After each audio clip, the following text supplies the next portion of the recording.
Hello, everyone, and welcome to another episode of Unbottleneck, the podcast where we help solve common marketing problems. And today with us is Brandon from SEO Optimizers, who started in search in around 2007. He started his SEO Optimizers and has been a digital marketing company that focuses on helping small businesses and medium-sized businesses get more traffic, which converts into client sales and leads, which we all need. For the past 14 years, he's been helping websites rank higher using SEO strategies, and hundreds of websites rank for hyper-competitive keywords, which we're going to ask him about later on.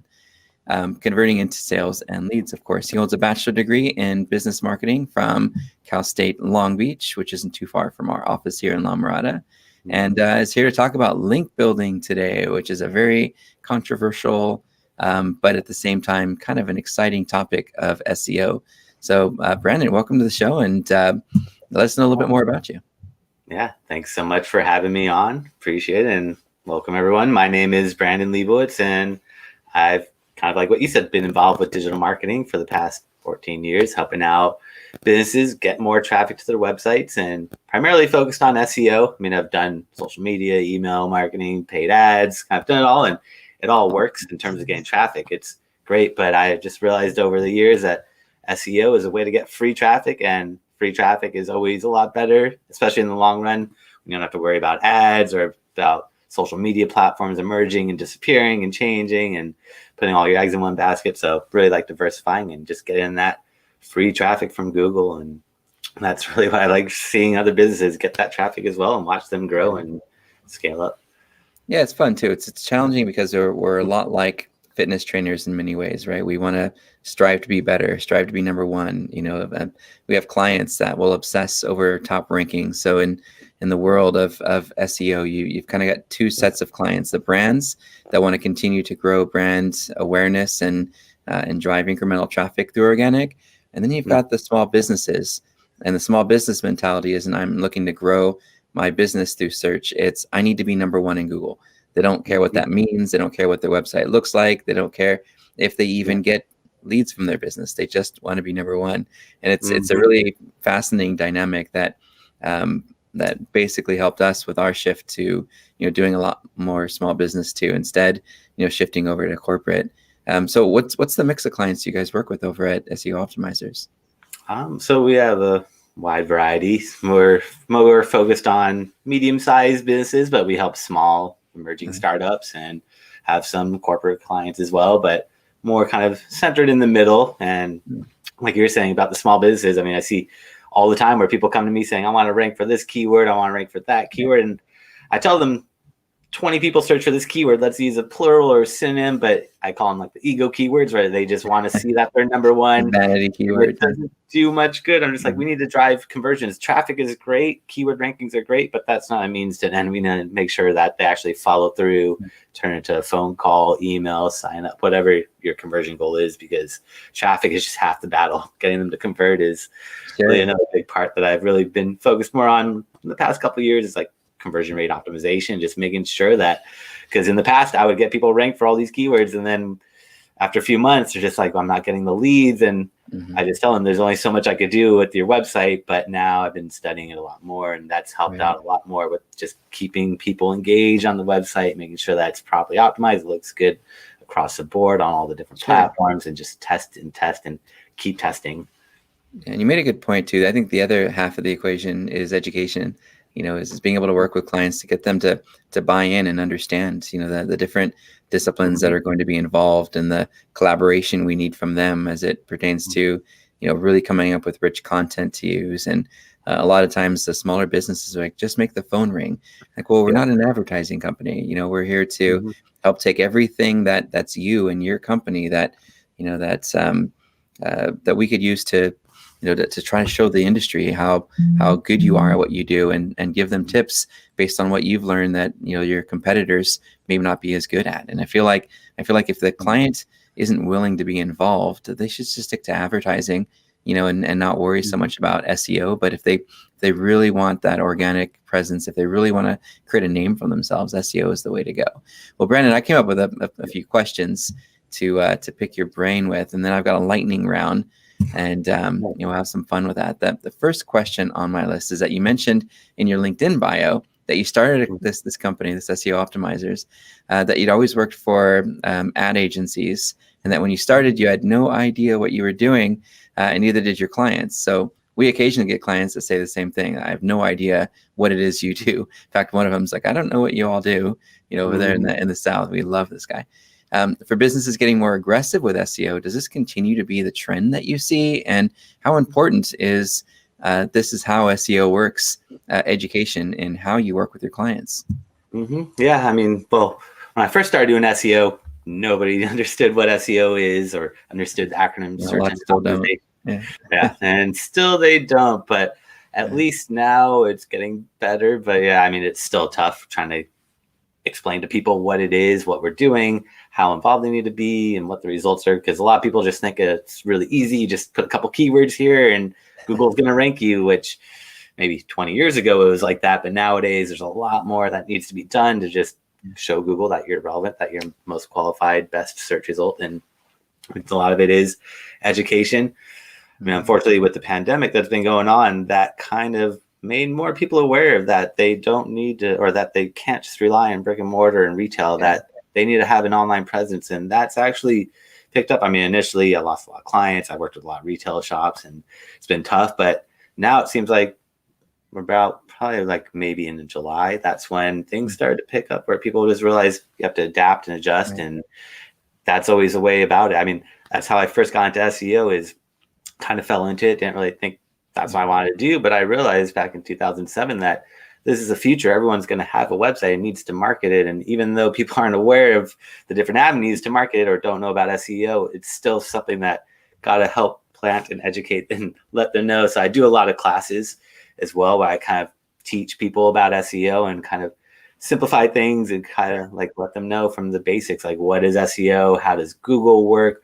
What are some of the key points that Google's looking at to help make sure that your website's optimized from what they're looking for? But a lot of it is education, even when I do the classes. So half the people at the end, I feel like I just kind of went over their head, even though I really simplified things. It does get technical with SEO. Unfortunately, it's not always the most straightforward, but yeah, a lot of it is just trying to let them know what's working and what it is. We see that a lot. I think that is a challenge sometimes, because it feels technical. Anytime you're talking about anything optimization, or just the phrase search engine, becomes something that a lot of business owners just don't they don't relate to. So when I get the question of, what is SEO and why do I even care? The short answer is, well, where do you show up in the phone book? Right? And the answer is, well, we don't use a phone book. Really? What do you use? Oh, we use the internet. Well, great. And who helps you to make sure that you show up there? And they go, oh, I get it. Well, what do you do? How do you get a page to rank? Well, the first thing you do is you just make sure your page solves for the keyword that the user searched for better than the other 10 results that show up on page one.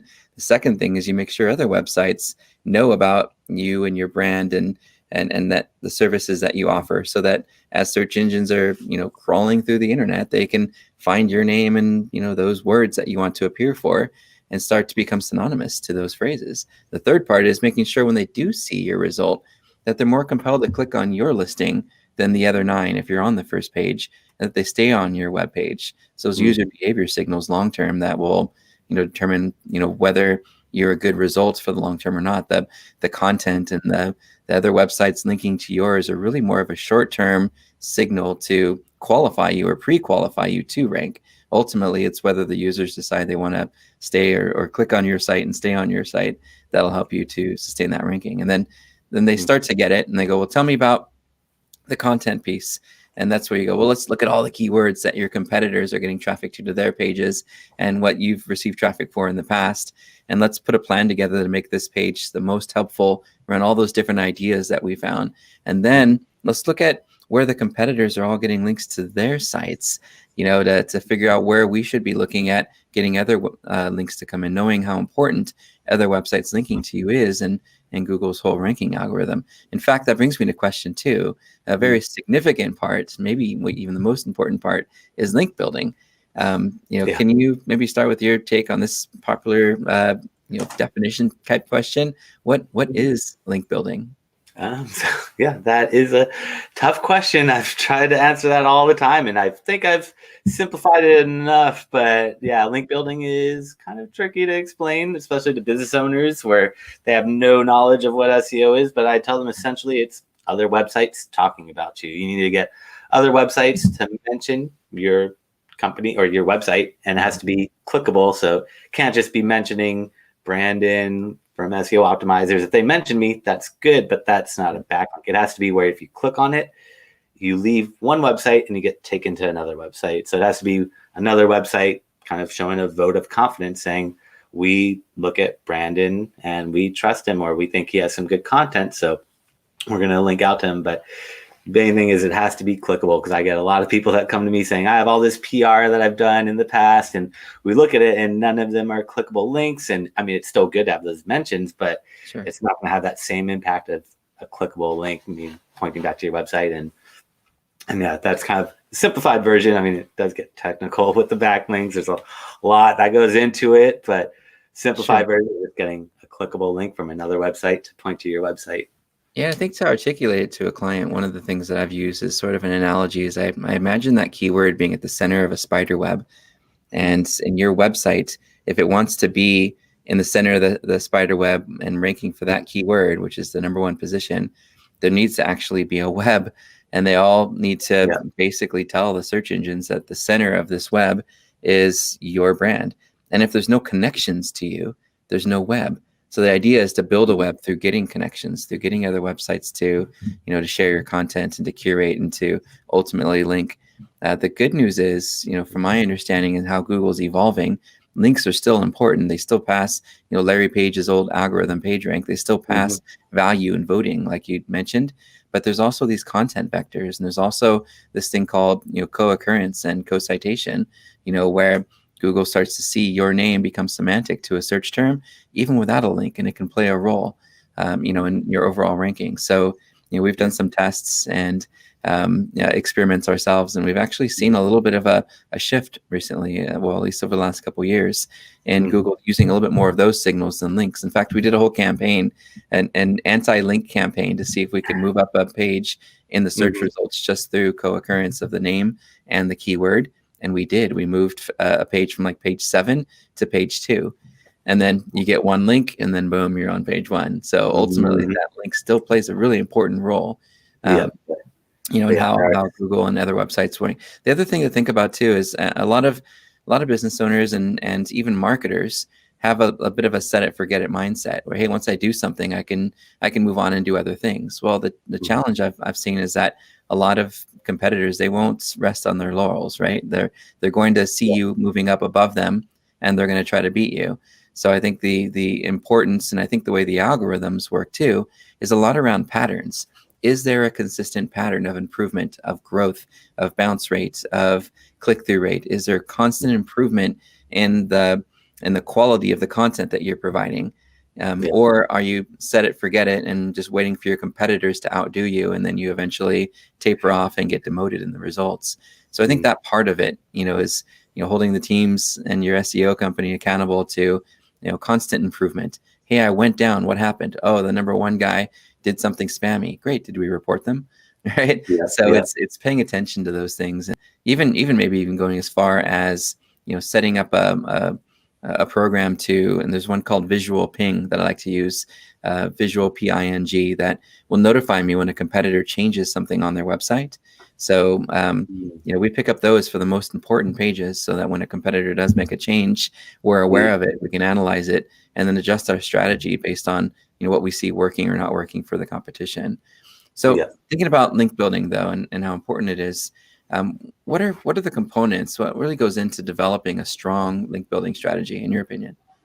The main thing that I look at now is just making sure you get good quality backlinks when you're building these backlinks. What's a good quality backlink?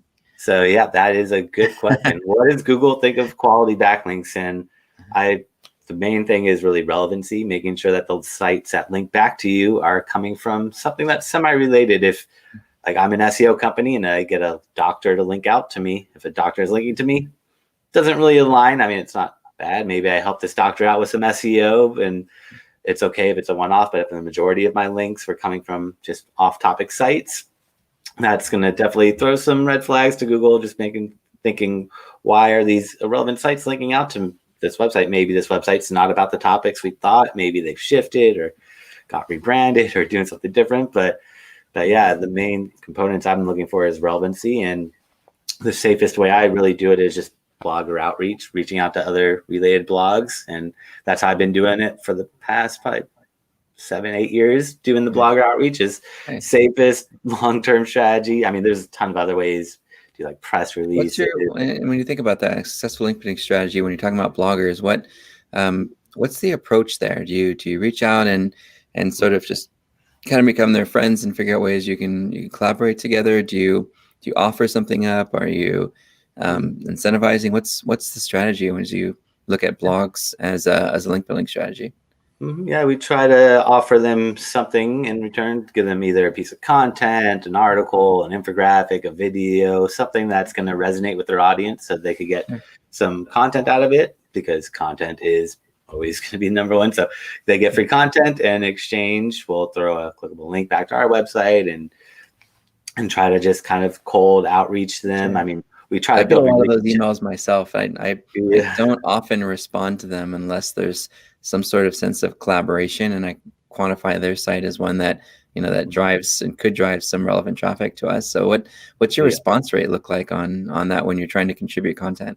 Yeah, so the response rate, not always the best. That's why I really try to focus more on building relationships instead of just spamming and sending out hundreds or thousands of emails, going for quality, not quantity, just like with the backlinks, building more quality and going and targeting specific industries, building these relationships. Reaching out on Twitter is a really good way to connect with people or businesses, or reaching out on LinkedIn and just trying to not just kind of cold email, because we get those all the time. And I mean, I get probably 20 of those a day, and it feels like that, doesn't it? Let's skip on over them. And I'm sure everybody's getting them nowadays because everyone's kind of realized blogger outreach is a safer way to build backlinks, even though I still see a lot of people building blog comments and social bookmarking and all these other types, which not the best. So really try to focus more on getting these quality sites to link out to you. And the main way I do get I don't know if you get this too, but I do get lists from people who, when I say, give me an example of some links that you've earned, just because we're always looking for good resources that we can refer to our clients. And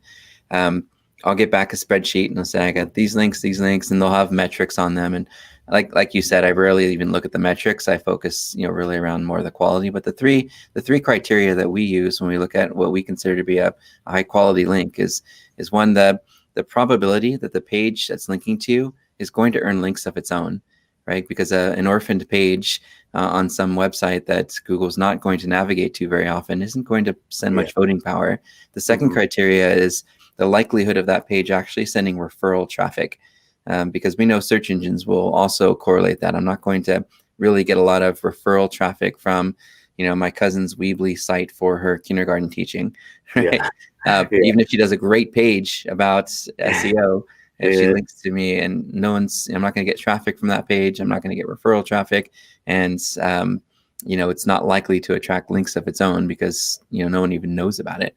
And then the third criteria we'll look at is whether or not that link will be seen, by a massive amount of people. I honestly, in some cases, don't care if I get the referral traffic or if I get, if the page gets links, if it's going to be seen by hundreds of thousands of users, front page of Yahoo, for example, Yahoo News, really big PR, because that's great brand awareness.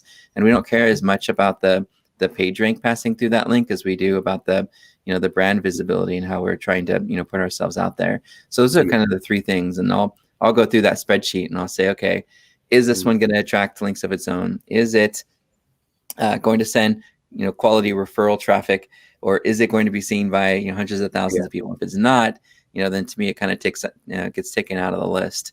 And then when you think about strategy too, I think it's really important to figure out what your approach types are going to be as you do reach out. I'm sure you've felt this too when you're doing the blogger outreach. And so one of the things I've found that I've heard has also been really successful for our clients is starting with reference. Getting them to reference something that you did. Sometimes it's a little bit of ego bait, where you'll say some really nice things about a company and give them a really high quality page about them or their company. And that's sort of link bait and ego bait in a way, but getting them to reference something that, as you mentioned, isn't already on their website and would be helpful to their users. The second approach type that we've looked at is cross promoting. Like, hey, we're in similar industries. You do offline, I do online. Maybe there's some stuff we can do together, to cross promote. Let's let's do an interview or even a podcast or vlog like what we're doing now, Brandon.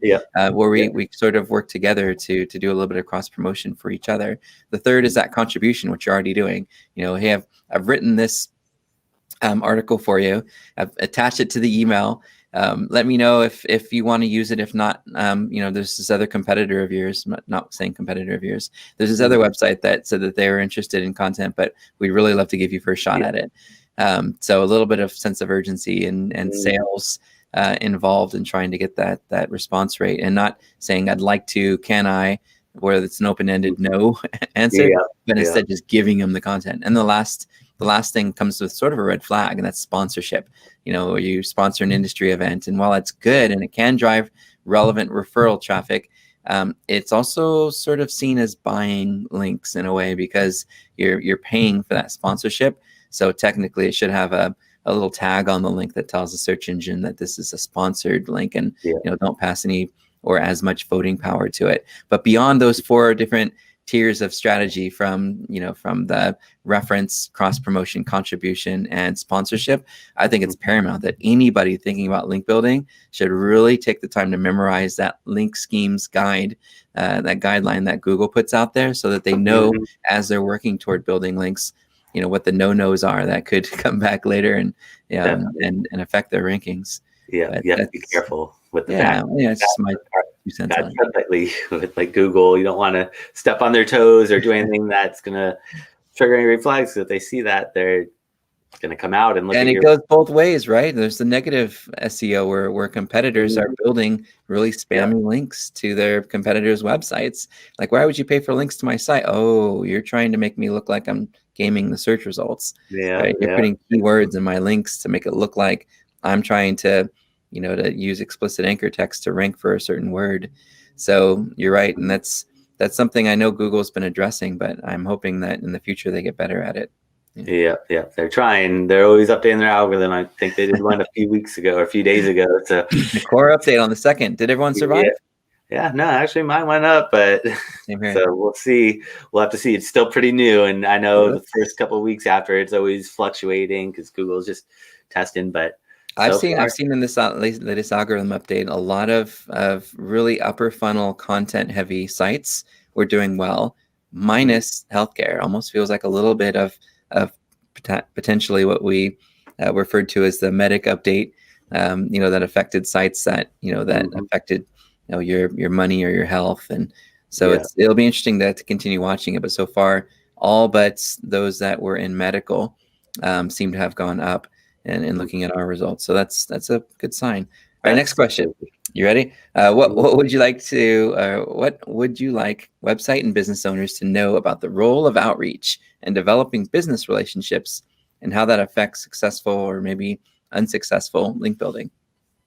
So when you're building these backlinks, you do have to build relationships, because as a business owner, I'm sure nowadays almost every website is getting spammed by these people that are just doing outreach, and you just got to not be cold emailing them, build those relationships, try to connect with them, learn more about them on their social media, or go on their website. Usually at the very bottom on their footer or at the top, they'll have the social media logos or icons. They could connect and see what kind of content they're posting out, maybe call out something that they've posted that resonates with you, or look at their blog posts and highlight something that's caught your eye and caught your attention. So instead of just kind of doing like a templated email that most people do, saying like, hi, my name is blah, blah, blah, say like, hi, I was reading, and then call out a specific section. So it's more personalized, because once you personalize things, that works a lot better. If it's not personalized, it just looks like another piece of spam and too many. And a lot of people are getting their inboxes clogged and full of those. So you got to really differentiate yourself and give them something that resonates, and let them know that you're actually interested and want to connect with them and want to build that relationship. And you're not just using them for that backlink, and then just after that, you're never going to hear from them or talk to them again. But now you're showing them that you want to continue and build that relationship. And a lot of things that you touched on too, like telling them, hey, we're going to cross promote it and we're going to share it on our social media channels, especially if you have big followings. That's a great way to kind of give an incentive saying, hey, I have this following on Twitter or on Instagram and I'll share all my content with them. And that always helps usually with some incentivizing, but really build those relationships and don't just jump into saying, can I give you an article or can I get a backlink? Build those relationships and show them that everyone can benefit, that it's going to be mutually beneficial, and that you're not just looking to get something and just disappear, because that's a lot of the easiest relationships, Brandon, that I keep thinking about are those that you already have with vendors and software and programs you already use. Going back to them and saying, hey, I'm a really big fan. We've been on your product forever. Would you like me to be a case study for you? Right? Would you like us to share a little bit of how we use your product and give you a testimonial? Those are some great ways to more or less nurture relationships you already have with vendors and people who, want to sort of use you as a brand advocate for them. They'd love to throw a client on their website who's happy with their product, right? Yeah. So there's one angle. The other thing I've seen work really well for us is I like to build a lot of relationships with college professors and college department heads. So I go in and I volunteer my time to teach students a little bit about what my day-to-day life is like in the SEO world. And in doing that, the students get a lot of value from it. They get some free templates. They get to see some live examples of things. And after doing that, a few times for those schools, at some point you get invited to record something for them or to put something together for their students that goes live on the website. Now, not only are you getting a link and making a difference in affecting the future practitioners of your industry in the future, but you're also putting yourself in front of people who might eventually be your customers. So we've gotten 3 students who went to one of my guest speaking events, who went off into marketing careers and then called me later on. They said, you came into my class a few years ago and I had a hard time remembering your name, but when I finally did, I was like, I got to reach out to this guy because we need your help. And so those types of relationships and those colleges linking back to you, those are pretty healthy links, as long as they're on pages that, as I mentioned, will get linked to and shared among the students. Yeah, no, that's definitely a good way to do it. And you're giving back, helping people out, that's why I like teaching as well. I teach a lot of free classes and just kind of give back to business owners, letting them know what's working, and kind of the same thing. People come to me all the time a few years later and be like, I remember taking your class at General Assembly or at all these different places, and it's like it resonates, and it is awesome making an impact. Just like we could see businesses get more traffic and watch them grow. It's nice to see people that are just trying to figure out what they want to do in life and maybe lead them in a path that they might not have otherwise thought about. Because when I was going to school, there was not much about digital marketing, internet marketing. I mean, there's a little bit, but they didn't really talk about SEO. And even then, I mean, having a textbook about SEO, it's going to be outdated a few days later, a couple of weeks later. So it's tough, but it's nice having that experience. And like you said, it works in every industry too. I mean, lawyers can go to law schools, right? Accountants can go to CPA classes. And so it really is something that is universal. What are your favorite link building tools, Brandon? What do you like to use?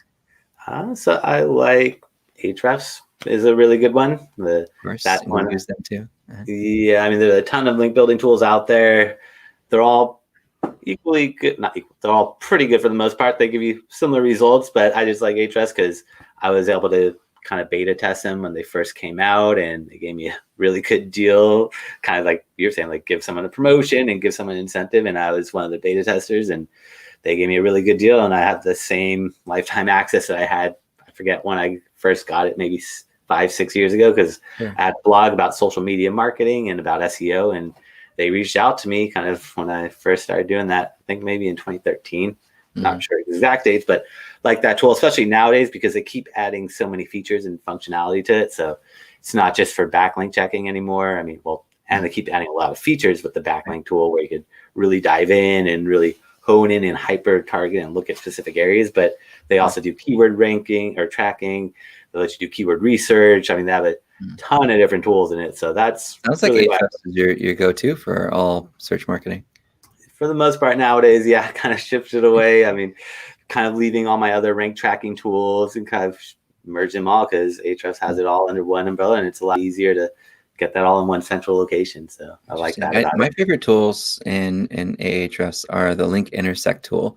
I love to be able to to do sort of an industry study of where do websites in my industry get their links, where are the most common links coming from. That really helps from an industry standpoint create that spider web we were talking about, right? How do I get to the center of that spider web?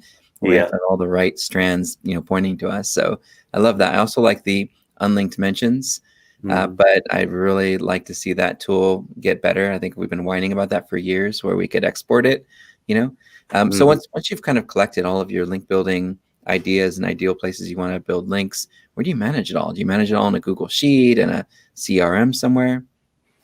So yeah, I probably should get a CRM, but right now it's all on Google Sheets and just sharing docs and just keeping it there and trying to, but Google Sheets works pretty well, especially like collaborating and sharing with other team members and just why not list. And it's all dynamic instead of having Excel kind of sharing it and then having to edit and resend it to everyone. Now everything's updated in real time, and it makes things nice because there's always new opportunities that emerge, or maybe we look at a site that we might have thought was good and realize, let's double check it and scrutinize it. And after looking a little bit more, realize maybe it's not the best. Look at more of like the quality, the history of them, because there's a lot of ways to trick us into thinking that domains are good and clean when who knows what's really happened in the past. So you got to look at all those different metrics. And if you really want Bruce Clay had something called the disavow list site, where you could actually upload your disavow file, and then it would use that as a database, and you'd be able to see whether or not a domain is on a disavow list or multiple.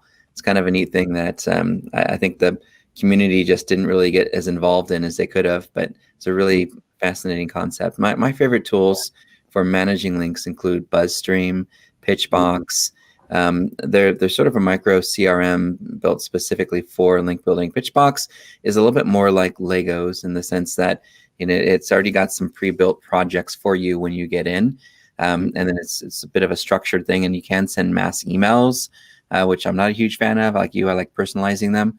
BuzzStream, on the other hand, is a little bit more like Play-Doh versus Legos, where you can pretty much use it for whatever you wanted to. It doesn't have to be just link building, but I create a project for unlinked mentions, for intersecting links, for maybe just business citations, and then industry, magazine, news. You can organize those projects and delegate them to different team members.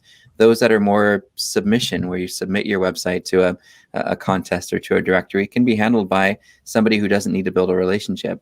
And then you assign those that do require a little bit of relationship building, to a different resource. So I love the reporting in it too, because it shows you how you're diversifying the different places that you're getting links, as I mentioned, news and blog and directory and that sort of thing. So it's a nice way to sort of gauge the overall performance of your link strategy. So so for those listening, by the way, I'm pretty close to the folks at BuzzStream, and I think I still have a URL with a discount. It's like this hidden discount thing that I have. So I'll try to put that in the description wherever we post this. But if you guys want, to try it out for a couple months, BuzzStream is pretty awesome, and there's some really good training videos in their academy if you're interested. Question for you: so where does what we're doing right now, right, being a guest on a podcast episode, fall under helpful strategies for link building? I would say this is kind of getting you on more related sites. It's kind of diversifying instead of just doing what everyone's doing, which is the blog post kind of strategy right now, and mix it up, because if you just have the same type of backlinks coming to your website, it's pretty obvious, right? Yeah, it's like, why are you only getting backlinks from blogs? What's going on? So diversifying, but also I've also started my own podcast this past year, and so like kind of collaborating and building these relationships with other podcasters, just like link building. It's a whole different world, and the podcasting is kind of new into me, and it's fun. And you build great friendships like this one, man. It is the best. Get those relationships instead of just emailing somebody and then giving them some content. Now we can actually talk in person, have long-form conversations, and discuss things that we like. And it's always good bouncing ideas off one another and getting new ideas, new strategies, new methods, because there's always ideas. There's always new topics to talk about, especially with digital. It's always evolving. So it's good to have that collaborative kind of space together. But this does really help out with getting other relevant websites. A lot of what I try to go is just go after relevancy. I mean, other people try to go after authoritative sites, which is good too, pass on more trust and authoritativeness with that backlink. But if you're getting a backlink from an authoritative site that's not really on par or on topic with your niche, doesn't really align too well with Google. So I try to go for more relevancy. That's why podcasting on other blogs that are related to not just SEO like yours, but just anything related to digital marketing or Hey, marketing you're in in digital general. marketing. How come all of your links are coming from kindergarten websites or something, right? It's like, Yeah. yeah, So it that's makes red sense. flag to Google, and we don't want Google to Yeah. look at us like that. We want to make sure everything's done, abiding by their terms of service, and going after Google Webmaster Guidelines and looking at what they're telling us to do, and just making sure that everything's good to go on our end. Nice. All right, we're almost done with our questions, and we get our lightning round. So get ready for that. Awesome. Ready for it. What are the most important steps in link building for beginners that want to sort of up their game or just get involved in link building? I mentioned one earlier, I think, is the getting that link schemes document as their Bible, right? Yep. And I would definitely read up as much as you can or watch videos. Ahrefs puts out a lot of good tutorials because when you do watch videos or any of the stuff like the podcast or anything like that, just make sure it's from a few years ago, because if anything's older than 4 or 5 years ago, it might still work, but it also might not work, because with Google, Google changes every single day, so potentially this might not still be the most relevant. But you just got to make sure that when you are reading and learning up, that you're finding strategies that are pretty relevant or newer, because you don't want to build the wrong type of backlinks. And 10 years ago, there was a lot of strategies, a lot of tools to build backlinks, but they weren't really Guilty. the good type of backlinks. And if you follow those guidelines, or if you go on like Fiverr and sites like that, you're going to get these backlinks that are actually going to do more harm than good. So and that was our next question, was what are some link building tricks and strategies to avoid? So you mentioned it. So for beginners, stay away from Fiverr if you're trying to build links. Anything where it's too good to be true, where it's $5, $10 to get feels back. too easy. And they're writing an article for you. It's like, that can't be true. How are they writing an article, publishing it, or they're going to get you 100 backlinks, doing these Web 2.0 kind of link farms and things like that, which stuff like that you don't want to do nowadays. Maybe our PR company sent me a draft of what they wanted to send out, and for a site that asked for an article, and I looked at it and I'm like, well, one, this isn't the voice of my brand. Two, you're mentioning strategy, but you're talking about tactics and tactical things. So I ended up just rewriting the whole thing. I'm like, from now on, if you're promoting anything for me as publicist or whatever, it should come from me. And I don't mind staying up late to write it. But yeah, I get the same feeling, like, hey, we'll write something for you. If you're the expert, why would you want someone else writing for you? That's the strangest thing in the world. Especially when you're not going to research it. They're just going to do a quick Google search, see what's on the first page of Google, and rewrite it, and it's not good. It's just filler content. That's not what people want. Like, if you're on that first page of Google, you don't want to, if you're searching on Google and you click on any of these listings and it's just a bunch of fluff and filler content, that does no good. And just like you said, they're going to bounce. It's going to have that negative user experience, and Google's going to see, even if you have all these backlinks and you have a really strong content, or figure it out, it's not going to work. Google's going to just be like, no, this is not what we're looking for. People are not staying on the site, and we want to provide the best results that people want to keep using Google. And if they click on Google's links and they take you to a site that's not the best or most relevant, you're going to be like, let me check out Bing or Yahoo or DuckDuckGo or any of these other search engines, because there's a lot of competition out there, and they're all scratching, trying to get to Google as fast as they can. But Google knows they got to give those quality results, otherwise people will leave. Everything. Always providing the most relevant results, been their mantra, I think. So we talked a minute ago about the dynamics of search now. Content 5 years ago might not be as helpful as some of the newer things that are happening, like with Google Passages and with all the newest, latest, greatest markup and rich results. How in your opinion, how is link building changing, and what's the future of link building look like? Yeah, it's definitely been changing. It keeps on evolving and changing. Once Google sees that people are trying to manipulate and game the system and trick them into getting those rankings, they're going to stop looking at those link strategies. So if people keep abusing the blogger outreach, which Google said a few years ago that they're not going to place as much emphasis on these type of backlinks, you got to adapt and adjust and look at what new strategies are out there, really look at the competitors and see who's on that first page of Google, what type of backlink strategies have they used over the years, how has that impacted them. Look at like the anchor text quality. There's a lot of variables that go into it, whereas people just build backlinks thinking that's it. But you have to really make sure that you're diversifying your anchor text, you're mixing it up. You're not just using the same words or putting your exact match keywords in there. So you'd say authenticity is probably authenticity and appearing as organic and natural as possible is going to continue to be a big thing. Do you think the featured snippets at the top of search, as everyone's trying to be number one in a voice search, is going to play a role in how people shift some of their effort from trying to get links to instead maybe trying to get citations of their short answers to appear in featured snippets? Do you see any of that happening?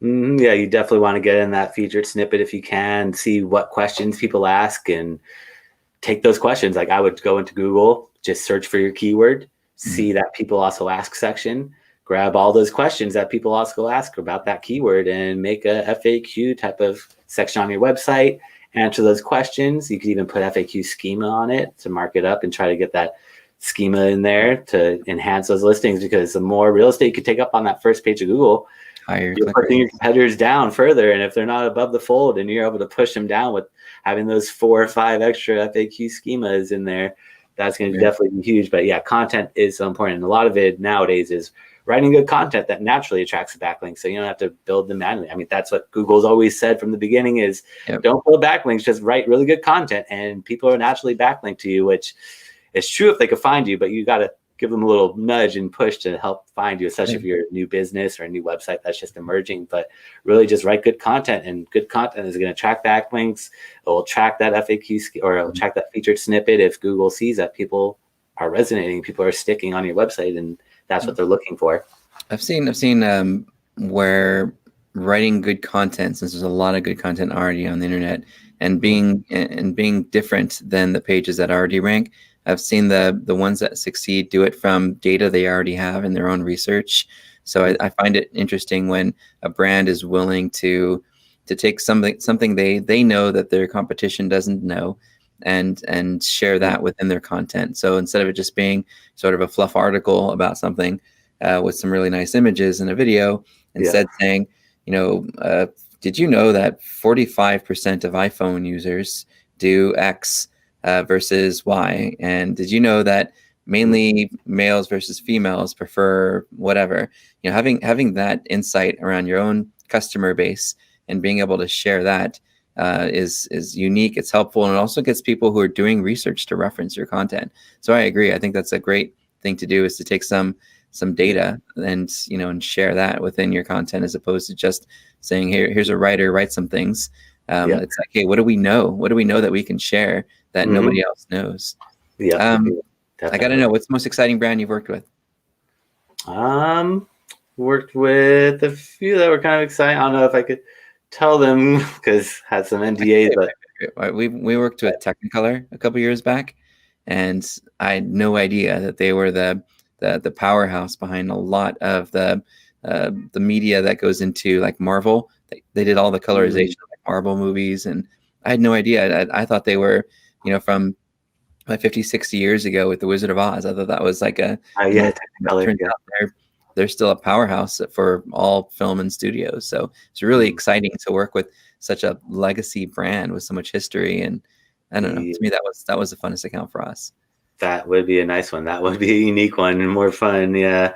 The one that I was thinking was just a big corporate brand that's kind of in every household. One of the bigger companies that kind of just makes consumer products, but I don't know if they'd be too happy if I said their name. But other ones I liked, I worked with like a skateboard company because that's my passion. So that was really fun, finding something that kind of resonates instead of just helping out a e-commerce business where I have to learn about the business and kind of really dive into it. That skateboarding one, that one was my passion and loved that. And that was easiest one to do. I know skateboarding. I got this. Yeah. I was like, I got it, ready to go. Let's do it. It's going to be quick and easy, and it'll be a lot funner than all these other ones. Because now we both use funner twice. It's hilarious. Not even a real word. yeah. Make it up now. Or anything on our grammar. All right, lightning round. You ready for it? Here are the questions. Try to go as quick as we can. So number one is your favorite 3 SEO tools aside from Ahrefs. I like Ahrefs or SEO Power Suite, Majestic, and I like SEMrush is another good one. Sweet. Yeah, I'm an SEMrush fan too. Yeah. Who should we be following on social media for link building? I like Ahrefs blog. I mean, they're always putting out good content. I try to put content out too if you want to follow me as well. But I mean, there's a ton of other good sites out there. But Ahrefs, Search Engine Journal, Search Engine Watch. I mean, they're more general. But so I think for link building, Brian Dean would be somebody I would follow from Backlinko. Backlinko right now. Kemper from Link Building Tools. I think those are two of my favorites in terms of who's building links. And then you mentioned Ahrefs. So the folks at BuzzStream also have some really good content on social. Do you have any favorite SEO groups on Facebook or LinkedIn for those folks that are interested in SEO and maybe even particular link building that they should join? Yeah. So on Facebook, SEO Signals, and I'm in that one for SEO group, and those are some good ones. And forgot the names off the top of my head, but those are, I think, two of the bigger ones on Facebook that I joined. Some SEO questions is cool too. I like that group. And Whitehead SEO. Okay, I'll check that one out because Facebook is good. LinkedIn, I haven't used it too much with the group, but Facebook seems to be really good nowadays. I see more engagement happening on Facebook, and there's more. It's more personal. I don't know. One SEO myth that you see that drives you crazy. I guess putting keyword stuffing. I still see a lot of people saying that putting the keywords in their content is going to make a big difference, or trying to hide their keywords in the content. And so still getting away with really 1998 SEO. It's funny. I remember doing that. Negative margin 1000. Yeah, I remember doing that back in the day. I would say, thinking about myths right now, my favorite.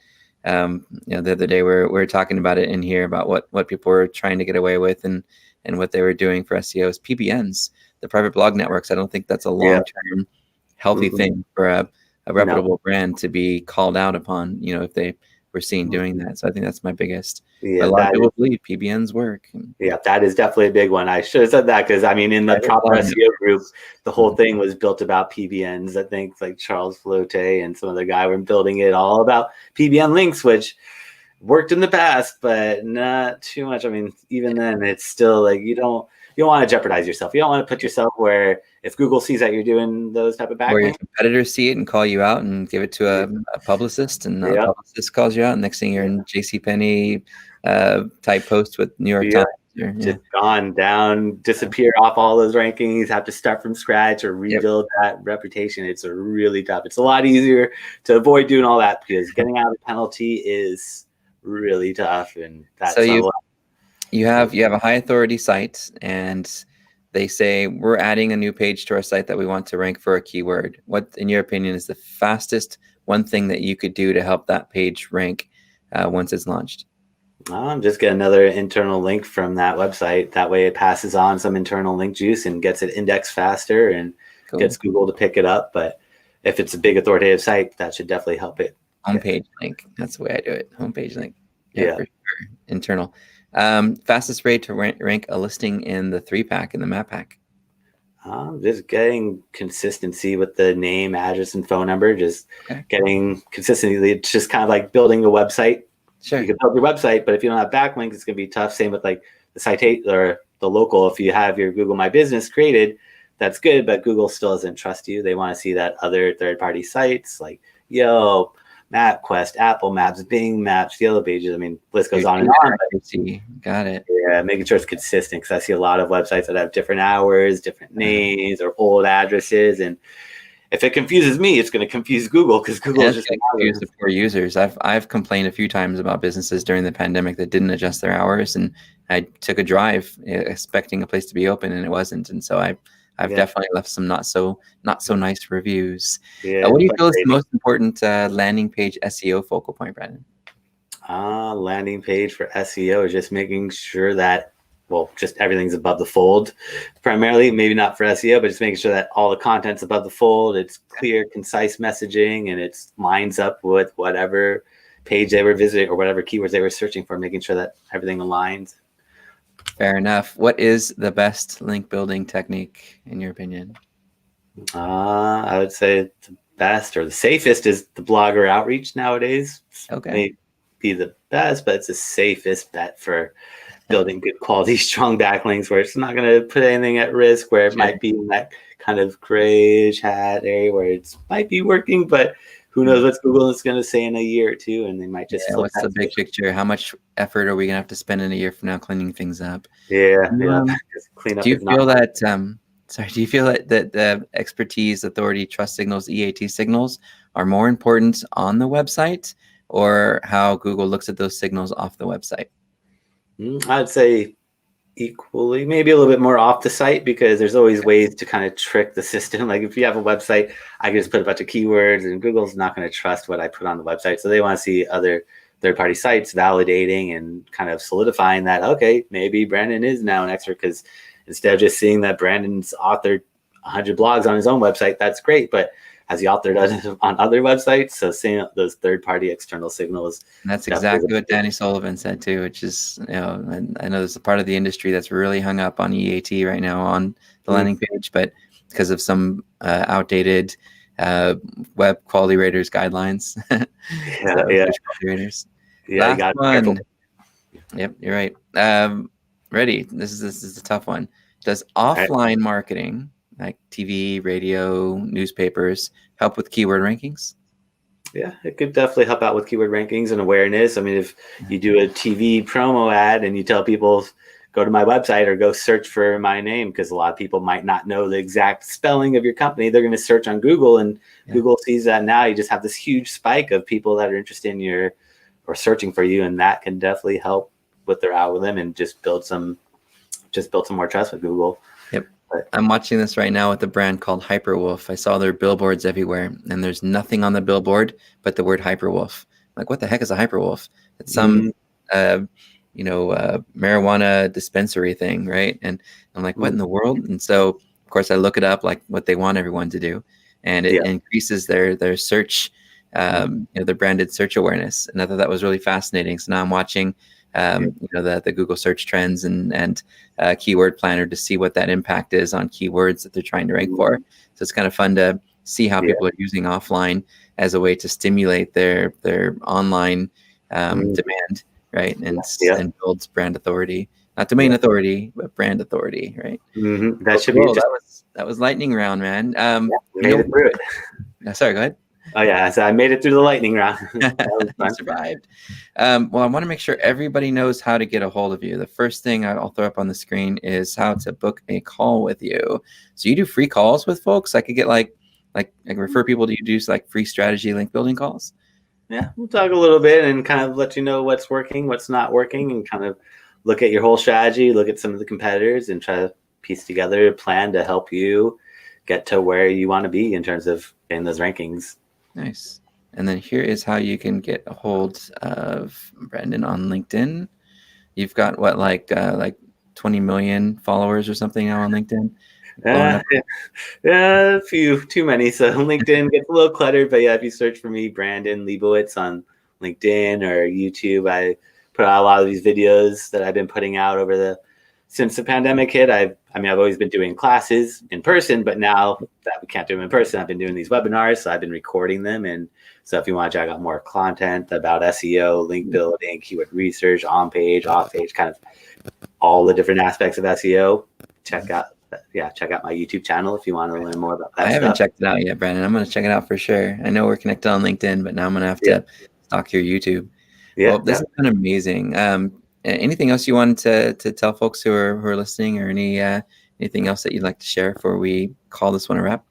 Yeah, for the most part, if you're a business owner and you're doing SEO and you're struggling, just be patient, because I talk to a lot of people and they're just like, what's going on? I don't see the results, and SEO takes time. There's a lot that's involved in it, and just don't be overwhelmed. Just kind of think of it as like a puzzle, and just kind of put each piece together, and don't just be overwhelmed. Just take it one day at a time, and you'll get those rankings. So I see a lot of people that kind of get frustrated and give up, and just keep working at it. And if you do need help, you can always reach out to myself, and I'm happy to look at your website and give you some perspective on what might be working or what not be working. But just keep working at it, because SEO is the best long-term strategy in terms of getting traffic. Everything else does work, but long-term, let's get you that. Thank you, Brandon. Thank you guys for listening and tuning in to another episode of Unbottleneck. We're going to call this one a wrap. We did some link building with Brandon Leibowitz, and we're definitely going to circle up with him again in the future and talk a little bit more about some really niche strategies on what we can do for link building. So thanks for listening and watching. And Brandon, thanks for being on the show. Yeah, thanks for having me. And thanks everyone for listening. Have a great rest of your day.